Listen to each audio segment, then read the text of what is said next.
Hey, what's going on, guys? RedBeard here from the Warrior Tribe. Today I'm going to do a little demonstration on how I prepare my bone beef jerky. So I'll just give a little rundown of some of the ingredients you're going to need, and we'll begin the process of building it.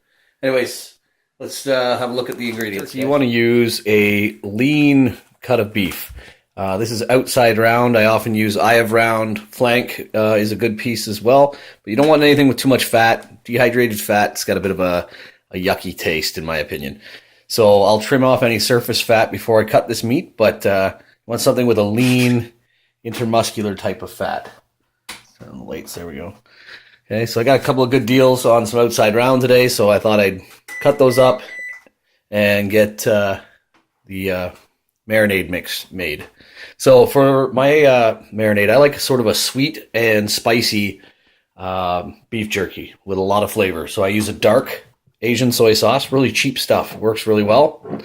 Okay, hot chili flakes, smoked paprika, okay, sriracha hot sauce, cracked black pepper, old-fashioned brown sugar, and some liquid smoke and some salt.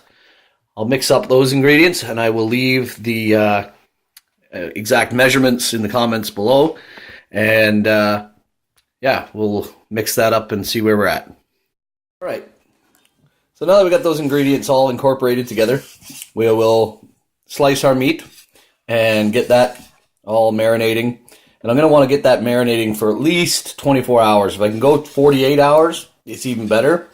But, you know, if you really can't wait, you can do it in about 6 or 8 hours, but the longer time really makes a big difference in the end product. So plan ahead and give it the time it needs. Again, about 24 hours. Okay, so I'm going to slice the beef. So when we're cutting our meat, we want to try to make the meat as tender as we can with our outcome, because jerky is tough.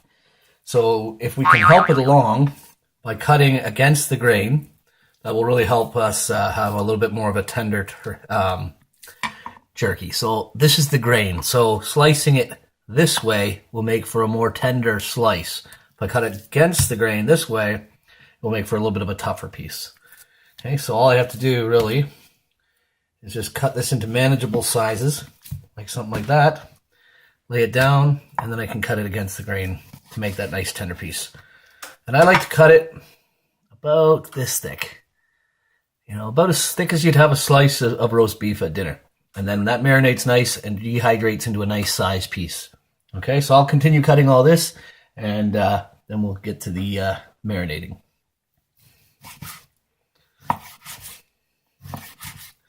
This is where having a sharp knife comes in very handy.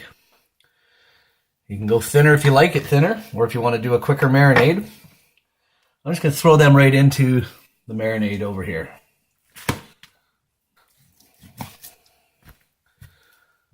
Right.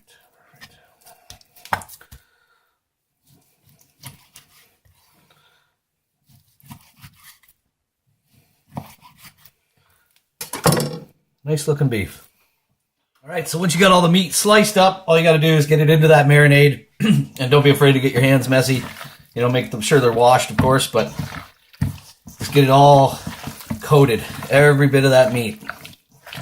Make sure you got to really work it in there, because the meat wants to stick together in layers. You want to make sure that that marinade's on all that meat. You'll know if you get a bland piece that didn't get a good marinade. When you eat it, it just tastes like beef. It doesn't have that nice sweet and salty, spicy taste. So you can see it's getting that nice dark color. Okay, and we can leave this sit for, you know, at least 8 hours. I don't usually wait the full 24. When you slice it thin enough like I do, that marinade is strong, it gets in there. But I think if you wait the 24 hours, you do get a little bit of a benefit, but I'm too impatient. I usually do it after 8, so I'll be honest, it can be done. Just got to make sure that marinade's on there, because what's going to happen is that marinade's going to dehydrate and concentrate as well as you dehydrate. So that flavor is going to intensify and become very, very powerful flavor, which is what you want in a jerky, in my opinion. Okay, so now it's all mixed up. I'll let it do its thing, and then I'll lay it onto sheets, and we'll get it dehydrating. All right, guys, so the meat's been doing its thing, marinating, and just lay the meat out on the tray. So I'll do that, and then we'll get them dehydrating, and the whole house will smell fantastic for the next 24 hours or so. Anyways, I'll get this all laid out, and then I'll show it to you when we're all done. All right, guys, so we got the jerky lined up on the trays, ready to go in. We got the temperature gauge set here to the meat and jerky setting, which is pretty much the highest setting, okay, at 155 degrees. Okay, it's a low setting. Some people's ovens can go that low, and if you can do it in your oven with a fan.